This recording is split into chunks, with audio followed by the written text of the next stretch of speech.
Nope, this video is not yet making a bowl of ramen, but bear with me, we will get there, I absolutely promise. We've made soup, we've made chashu, so we've made our broth and one of our toppings of our 5 elements that go into ramen. And today we're making what I think is one of the most important toppings that I never have ramen without. It's Ajitama, which is the contraction of Ajitsuke Tamago, or as we'd like to call it in English, ramen eggs.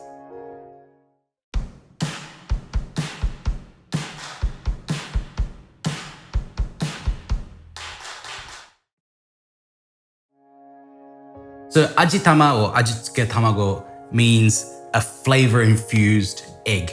And that's exactly what this is. But it's not just that. This is one of the big misconceptions when it comes to ramen eggs. It's not just putting flavor into an egg, it's actually a cured egg. You use the flavor from our liquid that we'll make up, our steeping liquid, to infuse the egg, but also the salt and sugar that's included in that liquid actually helps to cure the egg. We'll look at the difference between a cured ramen egg, one that's been appropriately left to marinate for as long as it needs to, and one that hasn't, and I'll explain that in a bit. But first, let's get to our eggs.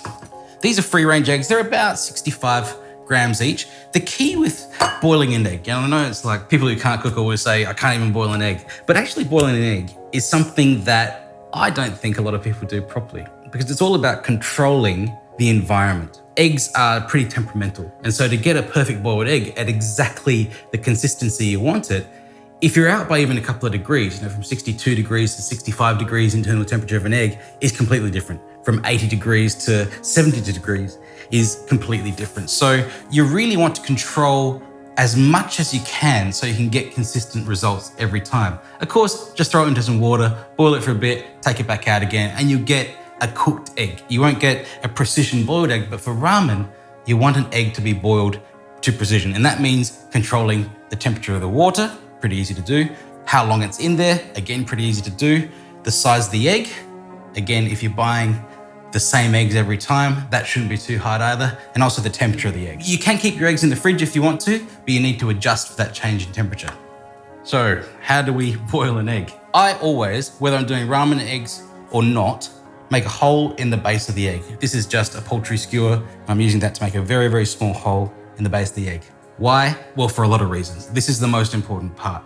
What it does is first, inside the egg, there's a little bit of an air pocket. And as the egg gets older, a lot of the water evaporates from inside and that air pocket gets larger. That's what causes an egg to crack when you boil it. It's not the egg itself expanding all that much, it's the air pocket inside there expanding. So if you put a hole in the base of the egg, the air pocket can actually release as the egg's being boiled. Now, secondly, another reason why this is such an important thing to do is, you ever tried to peel an egg and it's just not coming away? The egg white is sticking to the membrane inside and the membrane sticking to the shell. If you have that problem, and I know that quite a lot of people do, you can solve that again with this little hole in the base of the egg.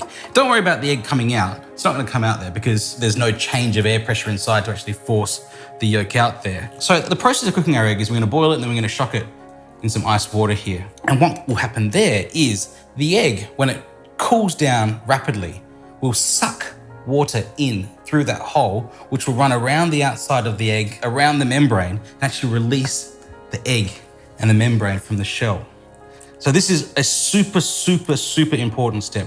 Don't skip it, because if you do, you're gonna end up wasting a lot of eggs, particularly when they're soft-boiled. We're only gonna cook these for 6 minutes. And so when they're soft inside, you run a really great risk of damaging the egg. But a little hole like that in the base is gonna solve all your problems. One thing I will say though, don't try and be clever and put 2 holes in there, because if you've got a hole in the top and a hole in the bottom, the air rushes in the top, it pushes the egg out the bottom and you'll end up with egg white noodles in your boiling water. So let's go and boil our eggs. So getting a precision boiled egg is all about time and temperature. The temperature is pretty much fine because you're gonna be using boiling water, which should be at or very, very close to 100 degrees. You wanna be able to cool that down very quickly. So I've got a bowl of ice water here. And of course, the only variable then is time. We use a timer for that. I've set this to 6 minutes because I know that that's right for my size of egg. But if you're using smaller eggs or larger eggs, you might need to adjust that temperature. And I'll lower my eggs straight in. And I'll stir them just for the first minute. Stirring the eggs firstly allows the air to escape, but it also centers the yolk in the center of the egg so you don't get it up against the side of the egg or anything like that. When the timer goes, The eggs are straight out and straight into ice water. I'll stir that again for another 30 seconds so you don't get any pockets of hot water in there. And then I'll leave that for again about 6 minutes so the eggs can cool completely. So while I leave the eggs to cool, we can get our flavoring liquid together. So this is probably the best thing to flavor your eggs with. This is the stock, the braising stock from the chashu that we made in the previous video. And that's just had the fat skimmed off it. I would dilute that 1 cup of liquid to 2 cups of water just to reduce the intensity of it a bit. But if you didn't want to do this, I'm going to show you a very, very simple curing liquid for the eggs. Same ingredients again, sake, mirin, shoyu, soy sauce. So these are your basic ingredients. You can see it's quite similar to a teriyaki sauce. You can actually use our homemade teriyaki sauce that you might have seen in other videos, diluted down to make a cure for the eggs. To that, you can add whatever you like. You can add shiitake mushrooms, bonito flakes, any of those kind of umami ingredients that we saw in the first ramen video. You can add any of that to flavor your eggs. It just depends on how you want to flavor your eggs. But what you want to bear in mind is you need to have an ingredient of salt, so that's coming from the soy sauce, and or sweetness. So this is from the mirin. You can add sugar and salt. I've been to tori paitan places, white chicken broth places that don't want to use any soy sauce to color the egg because they want their soup and everything in it to be as white as possible. And they just cure their eggs in a mixture of sugar, salt, and chicken stock. But it is important to have that sugar and or salt in the curing liquid. So I'll just burn off a bit of the alcohol of this, mix it together with the soy sauce, and that will be our liquid. So very simple, just some sake and some mirin into the base of the pot. Bring that to a simmer. Watch your eyebrows when you do this, but just tip the pot slightly so that it catches fire. That's just gonna burn off a bit of the extra alcohol, so I can turn the heat off now. Soy sauce in, 2 cups of cold water, and that is our Ajitama liquid. That's ready to go, so now let's peel these eggs. You wanna crack it where you've got the hole, because these are quite soft inside, and if you crack it on its side, like you would normally for an egg, you can actually damage the egg and it can split open because it is very delicate. So just where you made the hole in the base, and then start to peel the shell away. And you can see how easily the shell's coming away, not sticking to the egg white at all. And that is exactly the benefit of pricking that hole in the base. Pretty perfect, soft cooked egg. I just give it one more dip back into the cooling water to remove any water tension that might be holding the last bits of shell on there, and then pop that into a bowl and repeat for the remainder of the eggs. Now notice how nicely oval shaped this egg is. You know, it doesn't have that air pocket that looks like somebody's sort of taken a bite out of it. Again, just poking a little hole in the base of the egg solves all your problems. So then on goes our steeping liquid, and those can go into the fridge.